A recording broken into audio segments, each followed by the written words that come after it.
Here's a picture I took in Miami.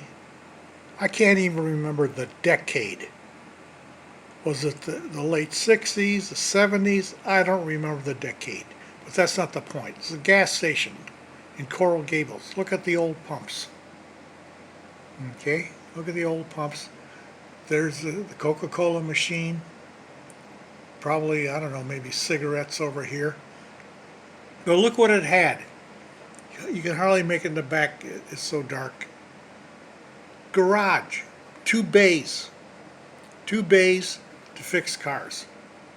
Back then, every gas station had at least two bays to fix cars. They sold gas, did oil changes, and repairs. All of the gas stations did that. Now look at gas stations today. They're not even called gas stations.